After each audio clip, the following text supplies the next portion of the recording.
మా కోటర్ వచ్చినాక రెండోసారి పిఎం గారు ఇచ్చుకుంటారు సార్. ఫస్ట్ సారి వచ్చినాక రెండోసారి సార్ ఇది రావడం ఏదో సార్ ఫస్ట్ 38 వచ్చింది.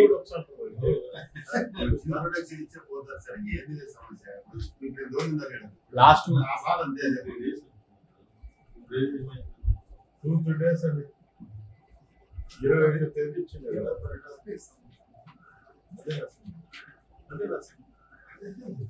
అంటే ఇచ్చా అని చెప్పలేదు అనుకో. ఫిలిం ప్రోగ్రామ్ అదే రాసింది.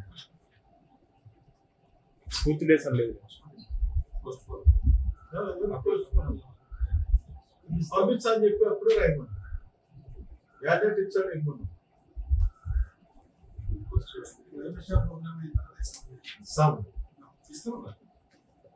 నా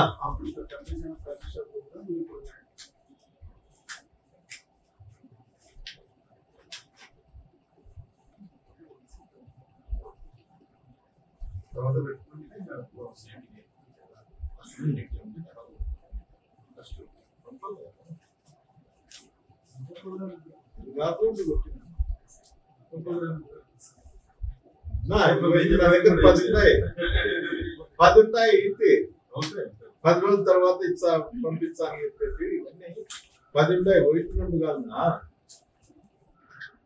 1 2 కాదు అదే 10 ఉంటాయి. అప్లికేషన్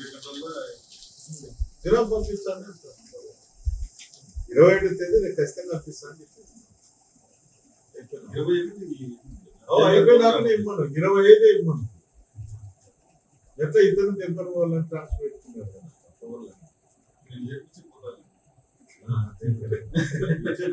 పోతాడు కానీ నాకు అదే ఇవ్వను పంపించాలని చెప్పి ఇవ్వను ప్రొవైడ్ చేస్తాను. ఇంతకుముందు అంతా ప్రొవైడ్ చేస్తా అని చెప్తాడు. అది ఇప్పుడు చెప్పడంలే. మళ్ళా మేము అప్పుడు మేలు పెడితే మళ్ళీ దానికి మళ్ళా ఏదో ఒకటి పెడతారు. మళ్ళీ ఇప్పుడు ఎట్లా పుట్టూరు లాగా ప్రాణం అని పెట్టా. ఈరోజు అయితే పెట్టింది అది గాడి తెచ్చినా పెడతాంటారు. ఎంతో వాడు ఏందో అరాటంలో ఏదో చంద్రబాబు చదివితే స్థలానికి దానికి పొందవచ్చు. నేను దేశంలో ఏడాది మా చంద్రబాబు ఏడన్నా పొలిటికల్ మర్డర్ కాకుండా దాంట్లో సెక్యూరిటీ పెట్టాను. ఎస్పీ వచ్చినాక తింటున్నాడు. పాపం 300 మంది ఏఆర్ కానిస్టేబుల్ అందరినీ అన్నీ పెట్టినాడు. 33 స్టేషన్లు ఎస్ఐలు సీఎల్ నాకు పెట్టారు. రాష్ట్రం నిండా అదే ట్రాఫిక్ బంద్ అని చెప్తాను ఆ రోజు పోలీసులు ఉండే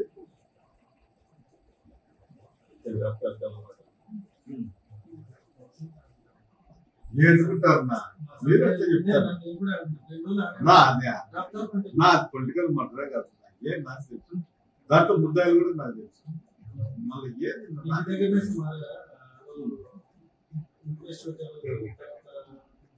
ఎంతమంది పోయింటారు నాకు కూడా తెలుసు.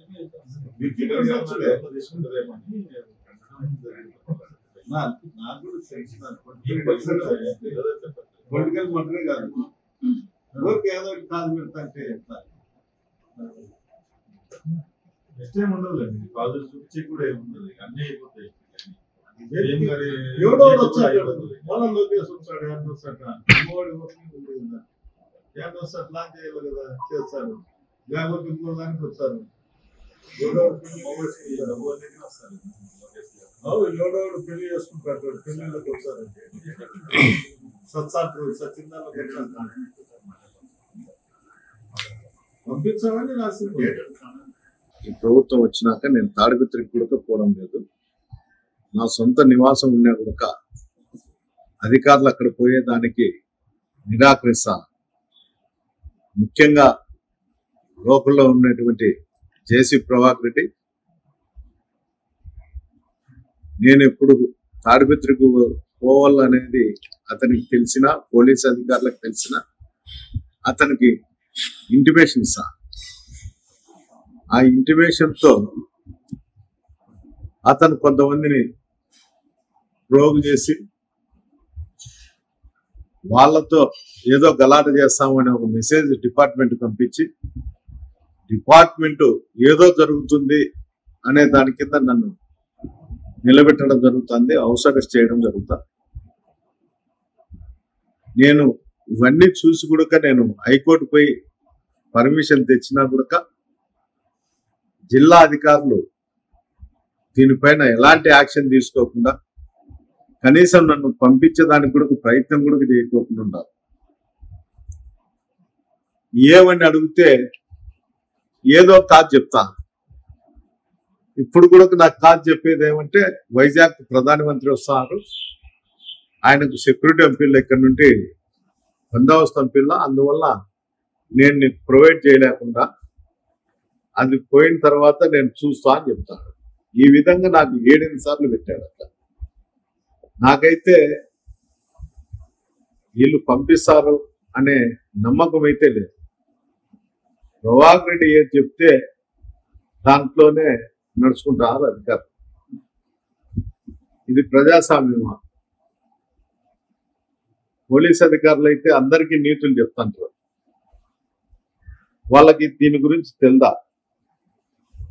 ప్రజాస్వామ్య విలువలు దీని గురించి తెలుదా?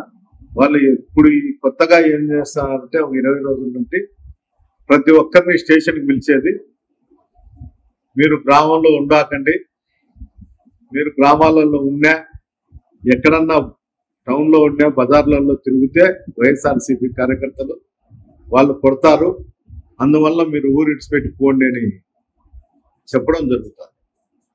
అంటే ప్రభాకర్ రెడ్డి ఏది చేయాలనుకుంటే అది పోలీస్ అధికారుల గుండానే జరుగుతుంది.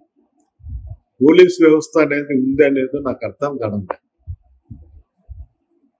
ఇంత దారుణంగా తయారైన ప్రభాకర్ రెడ్డి ఏం చెప్తాడంటే అప్పుడప్పుడు నువ్వు తాడిపత్రికి రా, రాజకీయాలు చేస్తే మేము కూడా చూస్తాము అని చెప్తాడు. అయ్యా, నేను తాడిపత్రికి వచ్చాక ఎప్పుడు సంతృప్తంగానే ఉందా? నువ్వు నన్ను చూసి భయపడి ప్రజలు పోలీసులను ఆశ్రయిస్తాండవు. నీ హైడ్రామాలన్నీ నాకు తెలుసు, నీతో ఏమీ కాదు. ఎవరన్నా లేనప్పుడు ఏదన్నా ఉన్నప్పుడు ఆ గుంపు చేయడము, దాని పోలీసులతో లాండ్ ఆర్డర్ ప్రాబ్లం వస్తుందని చెప్పి చేయడము నీ కథ అందరికీ తెలుసు. తాడిపత్రుల్లో 50 సంవత్సరాలు ఉండే ప్రతి ఒక్కరికి నీ చరిత్ర తెలుసు. నువ్వు ఆలోచన చేయాల్సిన అవసరం లేదు. నీ హైదరాబాద్తోనే ఇంతవరకు సాగింది. నేను ఖచ్చితంగా తాడిపత్రికి అయితే వస్తా, ఖచ్చితంగా ఈ రోజు కాకపోతే రేపు కాకపోతే మొన్నారు. నువ్వేం కలలు కనాల్సిన అవసరం లేదు, దాంట్లో ఇబ్బంది పడాల్సిన అవసరం లేదు. నీ అతి తెలివితేటలు, నీ దగ్గర ఉన్నటువంటి అనుచరులతో ఏదో ఒకటి వాయిస్ ఇప్పించడము, నీచంగా మాట్లాడడము, రెచ్చగొట్టడము, ఇవన్నీ చేస్తాండవు. నువ్వు రెచ్చగొడితే నేను ఏదన్నా క్రైమ్ చేస్తా అని ఆలోచన చేస్తాండవేమో. నేను అలాంటి ఆలోచన కానీ అలాంటి క్రైమ్ జోలికి కానీ పోయే పరిస్థితి లేదు. ఏం చేసినా నువ్వు అమాయకుల జోలికి పోకోకుండా ఇంకోరు ఇళ్ల మీదకి పోయి దాడి చేయకోకుండా ఉంటే మంచిది. అక్కడ అధికారుల మీద కూడా నువ్వు ప్రెజర్ తీసుకొచ్చి వైఎస్ఆర్సీపీ కార్యకర్తలను ఊడిపించేదానికో, తప్పుడు కేసులు పెట్టించేదానికో, మీ దగ్గర ఉన్నటువంటి ఏఎస్పీ గారికి కూర్చొని పంచాయతీలు చేసుకొని ఎవరిని కేసులో పెట్టాలా, ఎవరిని కేసులో పెట్టకూడదని కోరుకొని ఆ ఏఎస్పీ గారి మీ ఆలోచనే ఏఎస్పీ గారికి ఆలోచన, అంతకుమించి ఏరేది ఏం లేదు. అతను వచ్చి ఆడు ఉద్యోగం చేసి లేదో ఒక ఐపీఎస్ అధికారి టీఎస్పీకి వచ్చినాడంటే తాడిపత్రి ప్రజలంతా సంతోషించినారు. ఇక్కడ లాడారు కాపాడుతాడనేది ఈ రోజు ఆ పరిస్థితి లేదు. విచ్చలి విడిగా గంజాయి, మటక, గ్యాంబ్లింగ్ ఉంది. దీనికంతా ప్రభాకర్ రెడ్డి అనుచరులే ఇవన్నీ చేస్తారు, ఆ లబ్ధి చెందుతారు. కాబట్టి వాళ్ళ ఇంటి చుట్టూ కూడా ఒక సైన్యాన్ని పెట్టుకొని నువ్వు ఈ బుద్ధి అరాచకాలు చేస్తావు. నీ సైన్యము నువ్వు ఎవరు ఏమి చేయలేరు. ఆ పరిస్థితి వచ్చినప్పుడు ఆ దేవుడు కూడా ఎవరిని కాపాడలేడు. నువ్వు కూడా జాగ్రత్తగా నువ్వు భవిష్యత్తు ఆలోచన చేసుకో. ఈ రోజు ఉండే భవిష్యత్తు రేపు ఉండదు.